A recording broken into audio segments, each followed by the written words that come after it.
लड़की पहली बार नैनी की नौकरी के लिए आई, पर जैसे ही वो बैठी गलती से उसकी स्कर्ट फट गई। इसलिए शर्मिंदगी से बचने के लिए उसने जल्दी से अपना कोट उतारा और उसे अपनी कमर पर बांध लिया। और जब वो खुश हो रही थी कि मालकिन ने नहीं देखा, तभी उसका पति बाहर आ गया और बहुत ही प्यार से उससे बात करने लगा। अमीर आदमी के इस अच्छे बर्ताव के बावजूद ईशा का अपनी जांघों को छुपाने का तरीका मालकिन ने देख लिया था। इसलिए उसने इस भोली भाली दिखने वाली लड़की को काम पर रखने का पक्का इरादा कर लिया। और इस काम में सिर्फ पैसे ही अच्छे नहीं थे, बल्कि काम भी बहुत आसान था। उसे बस उनके लकवाग्रस्त बेटे के साथ समय बिताना और बातें करनी थी। ये सुनकर ईशा की खुशी का कोई ठिकाना नहीं रहा, लेकिन उसे ये नहीं पता था कि उसकी ये खुशी बहुत ही जल्दबाजी थी। जब वो पहली बार अपने बॉस से मिली तो उसकी अजीब शक्ल देखकर वो दंग रह गई। दरअसल ये अच्छे पैसों वाला काम उतना भी आसान नहीं था जितना मालकिन ने बताया था। फिर अचानक बॉस की नजर उसकी फटी हुई स्कर्ट पर पड़ी। तब जाकर उसने अपनी अजीब हरकतें बंद की। असल में विल कोई केयरटेकर नहीं चाहता था और इसी तरह से वो पहले भी कई लड़कियों को डराकर भगा चुका था। ईशा भी वहां रुकना नहीं चाहती थी, लेकिन घर की खराब हालत ने उसे रुकने पर मजबूर कर दिया। उसके पिता की नौकरी छूट गई थी और माँ को भी बीमार नाना की देखभाल करनी पड़ती थी। यहाँ तक कि उसकी बहन भी अपनी कॉलेज की पढ़ाई पूरी करना चाहती थी। इसलिए घर की सारी जिम्मेदारी अपने आप ईशा के कंधों पर आ गई थी। उसे मजबूरी में ये काम अपनाना पड़ा क्योंकि इसमें पैसे अच्छे मिल रहे थे। अगले दिन ईशा समय पर काम पर आ गई और जब वो पास गई तो उसने देखा कि विल की आंखें बंद है। उसने बॉस को जगाने की बहुत कोशिश की, लेकिन उसने कोई जवाब नहीं दिया। उसे लगा कि बॉस फिर से कोई मजाक कर रहा है। जब विल का खास डॉक्टर आया तब पता चला कि विल एक आम इंसान की तरह पसीना नहीं निकाल सकता। थोड़ी सी भी ठंड उसकी जान के लिए खतरा बन सकती है। और ठीक उसी वक्त विल की कलाई पर बने कट के निशान ईशा की नजरों में आ गए। उसे यकीन नहीं हुआ, जिसके पास इतना पैसा और ऐशो आराम है वो अपनी जान क्यों लेना चाहेगा। फिर एक दिन उसने गलती से विल के माता पिता को लड़ते हुए सुन लिया। दरअसल उनका बेटा 6 महीने बाद इच्छा मृत्यु लेने वाला था और ये विल की ही मर्जी थी। पिता अपने बेटे के फैसले का सम्मान करना चाहते थे, लेकिन माँ इस बात को मानने के लिए बिल्कुल तैयार नहीं थी। ये उसकी पसंद है, वो यही चाहता है, वो मेरा बेटा है, हाँ वो मेरा भी बेटा है। उसी पल ईशा को सब समझ आ गया। उसका कॉन्ट्रैक्ट सिर्फ 6 महीने का इसलिए था क्योंकि ये विल की जिंदगी के आखिरी 6 महीने थे। सच जानने के बाद ईशा का मन काम में नहीं लग रहा था। वो एक ऐसे इंसान के साथ रोज नहीं रह सकती थी जो जल्द ही मरने वाला हो। इसलिए वो अपनी बहन के पास गई और उसे नौकरी छोड़ने के बारे में बताया। लेकिन बहन ने कहा कि घर की आर्थिक हालत अभी ठीक नहीं है और ये नौकरी छोड़ने का सही समय नहीं है और ये काम सिर्फ अच्छे पैसे ही नहीं दे रहा है, बल्कि वो चाहे तो विल का मरने का इरादा भी बदल सकती है। ये सुनकर ईशा को भी होश आ गया। शायद अब उसका काम सिर्फ एक नैनी का नहीं रह गया था, बल्कि अब उसे एक इंसान की जान बचानी थी। इसलिए आने वाले दिनों में जब भी वह विल के सामने आती तो ईशा किसी रंग बिरंगी तितली की तरह तैयार होकर आती। वह अपनी खुशी से बॉस के जान देने के फैसले को बदलना चाहती थी, लेकिन असलियत में ये सब इतना आसान नहीं था। एक दिन उसने गलती से विल की पुरानी तस्वीरें देख ली, पर उसकी इस अनजाने में की गई हरकत से विल का दिल दुख गया। उस दिन जब वो बॉस को खाना खिला रही थी तो गलती से खाना विल की पैंट पर गिर गया। हालांकि उसने पैंट सुखा दी थी, पर इससे विल का गुस्सा शांत नहीं हुआ। कुछ ही समय बाद विल की गर्लफ्रेंड और उसका सबसे अच्छा दोस्त उससे मिलने आए। ये एक खुशी की बात होनी चाहिए थी, पर उनकी बातों से पता चला कि विल की पुरानी गर्लफ्रेंड अब उसके सबसे अच्छे दोस्त के साथ रिश्ते में है। विल ने बाहर से खुद को शांत दिखाने की बहुत कोशिश की, जैसे उसे इन सब से कोई फर्क नहीं पड़ता। लेकिन उनके जाने के बाद कमरे से कुछ टूटने की जोरदार आवाज आई। जब ईशा भागकर वहां पहुंची तो उसने देखा कि विल ने अपनी पुरानी फोटो फ्रेम को तोड़ दिया था। उसने अपनी पुरानी यादों को चकनाचूर कर दिया था। काम खत्म होने के बाद उसने जल्दी से ये बात अपने बॉयफ्रेंड को बताई। वो बस चाहती थी कि कोई उसके बॉस के दुख को समझे, लेकिन दुनिया की सबसे बड़ी बेवकूफी यही है कि हम दूसरों से अपने जैसी भावना की उम्मीद करते हैं, और वही हुआ। उसके बॉयफ्रेंड ने इसे एक मजाक में उड़ा दिया। यहाँ तक कि उसने ये भी मजाक बनाया कि बॉस अब बच्चे कैसे पैदा करेगा। अगले दिन काम पर ईशा ने खुद ही उस टूटे हुए फ्रेम को जोड़ा। वो बॉस को एक सरप्राइज देना चाहती थी, लेकिन उसे ये अंदाजा नहीं था कि उस जुड़े हुए फ्रेम को देखकर विल के चेहरे पर बिल्कुल भी खुशी नहीं थी। उल्टा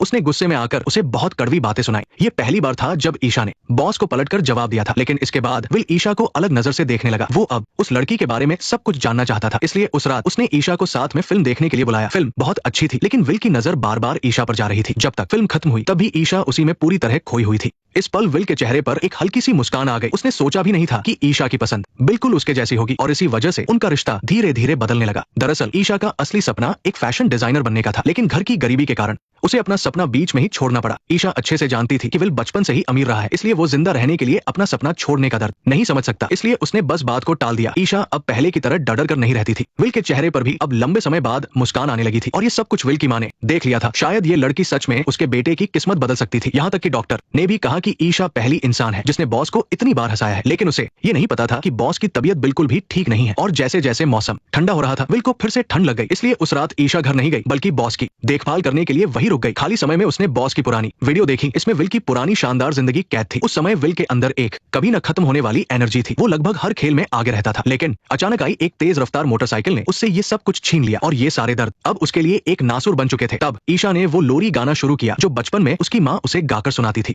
ईशा की बेसुरी आवाज सुनकर विल को बहुत मजा आया। उस रात दोनों ने एक दूसरे को पुरानी कई मजेदार और शर्मनाक बातें बताई। ईशा ने बताया कि बचपन में उसकी माँ ने उसे एक बम्बलबी वाली पैंट दिलाकर दी थी। उसे वो इतनी पसंद थी कि वो उसे कभी नहीं उतारती थी, पर पर अफसोस अब वैसी पैंट कहीं नहीं मिलती। लेकिन ईशा को ये नहीं पता था कि विल ने उसकी सारी बातें अपने दिल में उतार ली थी और उन दोनों के दिल भी धीरे धीरे एक दूसरे के करीब आ रहे थे। अगली सुबह गुनगुनी धूप में ईशा ने पहली बार विल की दाढ़ी बनाने का फैसला किया। जैसे जैसे रेजर धीरे से चेहरे पर घुमा और दाढ़ी का आखिरी हिस्सा भी साफ हो गया, एक बेहद हैंडसम चेहरा सामने आ गया। ईशा भी उसे देखकर पूरी तरह से मंत्रमुग्ध हो गई। उसे लगा था कि जिंदगी ऐसे ही आराम से चलती रहेगी, पर स्विट्जरलैंड से आई एक चिट्ठी ने इस शांति को तोड़ दिया। विल ने अभी भी मरने का अपना फैसला नहीं बदला था और ये जानकर ईशा को बहुत गहरा दुख हुआ। तब उसने अपनी दिल की बात कही, जब वो बॉस का फैसला नहीं बदल सकती तो क्यों न विल को बची हुई जिंदगी अच्छे से जीने में मदद करे। शायद खुशियों भरे पल उसे इस दुनिया से वापस प्यार करना सिखा दे। तभी उसके दिमाग में एक कमाल का आइडिया आया। अगले दिन कुछ उम्मीद के साथ वो विल की माँ से मिलने गई, लेकिन उसे ये जानकर हैरानी हुई कि जब ईशा ने इच्छाओं की लिस्ट बनाने की बात कही तो विल के माता और पिता दोनों ही ईशा के इस फैसले से सहमत हो गए। उसे खुद करने दो, विल को महसूस होना चाहिए कि वह एक आम इंसान है। इसके बाद से ही ईशा बार बार लाइब्रेरी में जाकर विकलांग लोगों के सफर करने के तरीके सीखने लगी। इस बार वो न सिर्फ विल के सपने पूरे करना चाहती थी, बल्कि उसका अपना भी एक छोटा सा मकसद था। उसे विश्वास था कि ये सफर उसके दिल को पूरी तरह से बदल देगा और शायद ये विल का मन बदलने का आखिरी मौका भी था। जल्द ही वे अपने सफर पर निकल पड़े, पर जैसे ही वे गाड़ी से उतरे व्हील चेयर का पहिया गलती से कीचड़ में फंस गया। उसने और डॉक्टर ने व्हील चेयर को धक्का देने की बहुत कोशिश की, लेकिन उसे आगे बढ़ाना बहुत मुश्किल हो रहा था। उस वक्त बॉस के चेहरे पर निराशा साफ दिखाई दे रही थी, पर ईशा को इसका बिल्कुल भी एहसास नहीं हुआ। वो जोर जोर से मदद के लिए चिल्लाने लगी। इस बात ने विल जैसे बहुत ज्यादा स्वाभिमानी इंसान को और भी शर्मिंदा कर दिया। इसी तरह बहुत सारे लोगों की मदद से विल को आखिरकार कीचड़ से बाहर निकाला गया, पर इस तरह की अलग से मिलने वाली सहानुभूति को पहले वाला विल बिल्कुल भी पसंद नहीं करता था। इसके बाद वे लोग घुड़दौड़ के मैदान में गए। ईशा को लगा कि 3 नंबर वाला घोड़ा पक्का जीतेगा, पर विल को ऐसा नहीं लगता था। और जब रेस शुरू हुई तो ईशा का चुना हुआ 3 नंबर का घोड़ा सबसे आखिर में धीरे धीरे बाहर आया। इस बार ईशा को भी विल के सटीक अंदाजे की दाद देनी पड़ी। इसके तुरंत बाद लंच करने का वक्त हो गया, पर उन्हें अंदाजा नहीं था कि उस रेस्तरां में सिर्फ प्रीमियम मेंबर्स को ही जाने की इजाजत थी। इसलिए ईशा ने वेटर से मिन्नतें की कि वे उन्हें वहां खाना खाने दे, पर कौन जानता था कि उस वेटर का घमंड 7वें आसमान पर होगा। उसने न सिर्फ मेंबरशिप देने से मना कर दिया, बल्कि उन्हें सड़क किनारे ढाबे पर जाने को कह दिया। ईशा को गुस्से में वहां से जाना पड़ा, जिससे विल को बहुत बेइज्जती महसूस हुई, लेकिन ईशा को बिल्कुल भी बुरा नहीं लगा। इसलिए दूसरी बार बाहर जाते समय ईशा ने उसकी पसंद का ध्यान रखा। उसने कॉन्सर्ट की टिकट निकाली और इस शाम के लिए ईशा ने बहुत अच्छे कपड़े भी पहने। उसकी खूबसूरती देखकर विल की आंखें फटी रह गई। लेकिन जब वे शो शुरू होने का इंतजार कर रहे थे, विल की गर्दन में गलती से एक टैग चुभने लगा। ईशा ने लोगों की नजरों की परवाह किए बिना अपने दांतों से उस टैग को काटने की कोशिश की। फिर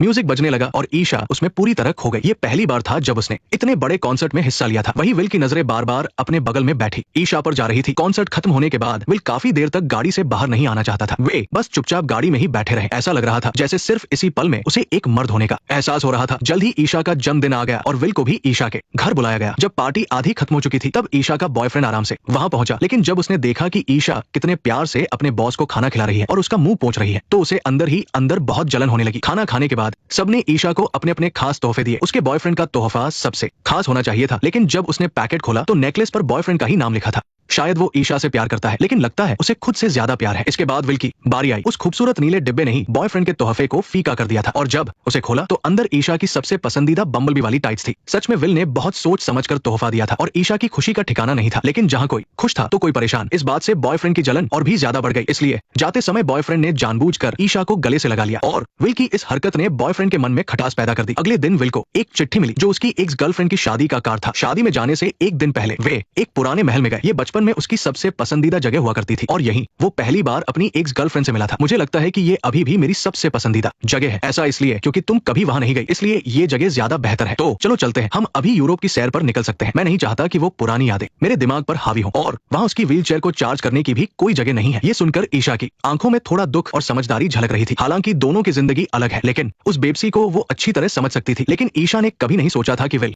उसे खूबसूरत नजारे दिखाने के अलावा एक खास तोहफा भी देगा। जब ईशा काम से घर लौटी तो उसे पता चला कि उसके पिता को नौकरी मिल गई है और वो नौकरी उसी पुराने महल के मैनेजर की थी। इसलिए उसने हैरानी से विल को फोन किया। जल्द ही एक्स गर्लफ्रेंड की शादी का दिन आ गया। अपनी एक्स गर्लफ्रेंड को शादी के जोड़े में देखकर विल को थोड़ा बुरा लग रहा था। अगर वो हादसा नहीं हुआ होता तो शायद आज हालात कुछ और होते। शादी के दौरान एक समझदार औरत ने कहा कि दुल्हन की पसंद बिल्कुल अच्छी नहीं है। भले ही दूल्हा बहुत तगड़ा है, लेकिन वो अच्छा इंसान नहीं है। वही विल भले ही अपाहिज है, लेकिन दिल का बहुत अच्छा है। जब डांस का समय आया तो ईशा सबके सामने विल की गोदी में बैठ गई और वे दोनों डांस फ्लोर के बीच में डांस करने लगे। उस पल वे बिल्कुल एक सच्चे प्रेमी जोड़े लग रहे थे। मुझे किसी को कॉल करने के लिए ढूंढना होगा। तुम कुछ भी ऐसा करोगी जिससे मुझे याद आए। पूरी दुनिया में सिर्फ तुम और मैं। तुमने क्या कहा? ठीक है। उन्होंने सोचा था कि कल सुबह उठकर वे अपने प्लान के हिसाब से घूमने जाएंगे, लेकिन अगले दिन जब विल उठा तो ठंड लगने की वजह से उसे निमोनिया हो गया था। उसकी कमजोर हालत की वजह से एक छोटी सी बीमारी भी बहुत जानलेवा साबित हो सकती थी। उसने धीरे से विल को आवाज दी, लेकिन विल जवाब देने की हालत में नहीं था। तब ईशा को एहसास हुआ कि विल का शरीर सच में बहुत कमजोर है। यहाँ तक कि 2 साल से उसका इलाज कर रहे डॉक्टर ने भी कहा कि इन 2 सालों में ही उसे 4 बार निमोनिया हो चुका है। उसे अक्सर सपने आते थे कि वह दौड़ रहा है या स्कीइंग कर रहा है, लेकिन नींद खुलने पर उसे फिर से एक सदमा लगता था। हर कोई चाहता था कि वह जिंदा रहे, लेकिन ईशा विल के इस फैसले को नहीं मान पा रही थी। इसलिए उसने तय किया कि विल के ठीक होने के बाद वो उसे एक सीक्रेट ट्रिप पर ले जाएगी। लेकिन इस बार वो चाहती थी कि नाथन भी उनके साथ चले, और नाथन ने भी मना नहीं किया। लेकिन ईशा के बॉयफ्रेंड ने इस बात का कड़ा विरोध किया। उसे लगा कि ईशा अपने काम की हद से ज्यादा आगे बढ़ रही है। लेकिन उसे मेरी जरूरत है, मुझे तुम्हारी जरूरत नहीं है, माफ करना। और बॉयफ्रेंड भी शायद ये बात समझ गया था। 7 साल साथ रहने के बाद भी उसने ईशा की बहुत कम ही परवाह की थी। जल्द ही वे अपनी ट्रिप के लिए निकल पड़े। वे खूबसूरत हवाई पहुंच गए। उसका 6 महीने का कॉन्ट्रैक्ट भी खत्म होने वाला था। उसे उम्मीद थी कि इस खुशनुमा माहौल में आकर विल अपना आखिरी फैसला बदल देगा। देखभाल करने वाला डॉक्टर वहाँ की सारी चीजों का मजा ले रहा था, और ईशा विल के पास बैठकर उसके साथ समंदर की ठंडी हवाएं महसूस कर रही थी, और दोनों धूप सेंक रहे थे। रात के समय अचानक जोरदार बारिश होने लगी, लेकिन विल खिड़की दरवाजे बंद नहीं करना चाहता था। इस वक्त वो कुदरत की खूबसूरती का पूरा मजा ले रहा था। इसके बाद ईशा विल का बिस्तर ठीक करके अपने कमरे में जाने लगी, लेकिन विल ने ईशा को वहीं रुकने के लिए कहा। भले ही बाहर तेज बारिश और बिजली कड़क रही थी, लेकिन कमरे के अंदर दोनों के बीच का प्यार धीरे धीरे बढ़ रहा था। अगले दिन विल के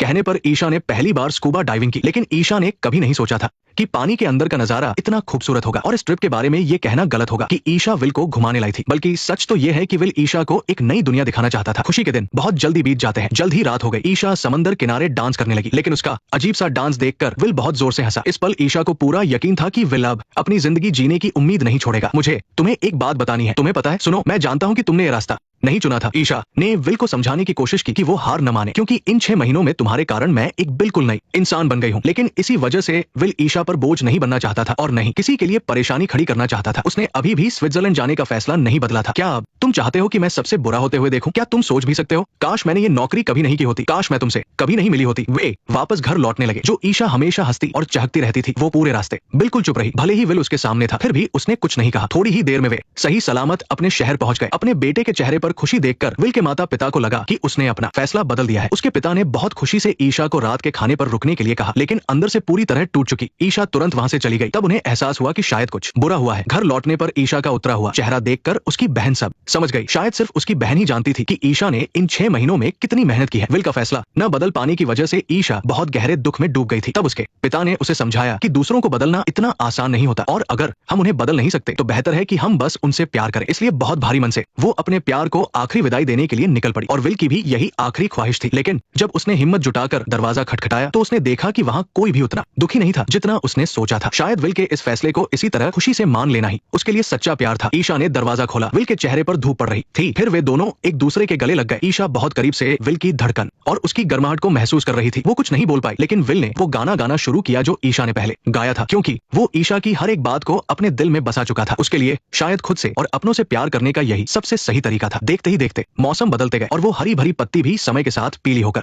हवा में झड़ने लगी थी, बिल्कुल विल की तरह। और ईशा भी विल का सपना लेकर पेरिस आ गई, जहां वो हमेशा से आना चाहती थी। यहाँ उसे विल की वो आखिरी चिट्ठी मिली। जब तुम घर लौटोगी तो माइकल तुम्हें बैंक अकाउंट की डिटेल्स देगा, जिससे तुम एक नई शुरुआत कर सको। ये इतना पैसा नहीं है कि तुम जिंदगी भर बैठकर खा सको, लेकिन ये तुम्हारे लिए एक शुरुआत है। बहादुरी से जियो क्लार्क, खुद को आगे बढ़ाओ, वो जूते फख्र से पहनो। ये बात हमेशा याद रखना कि तुम्हारे अंदर भी कुछ बड़ा करने की ताकत है। मुझे खुशी है कि मैंने तुम्हें वो सब दिया जो मैं दे सकता था। तुम जीत गई। दुनिया के इतने सारे झमेलों के बीच मेरे जाने के बाद मुझे याद मत करना। भले ही हमें एक दूसरे से दूर नहीं जाना था, लेकिन यही वो आजादी है जो तुम चाहती थी। नेक्स्ट पार्ट देखने के लिए वीडियो को लाइक करो।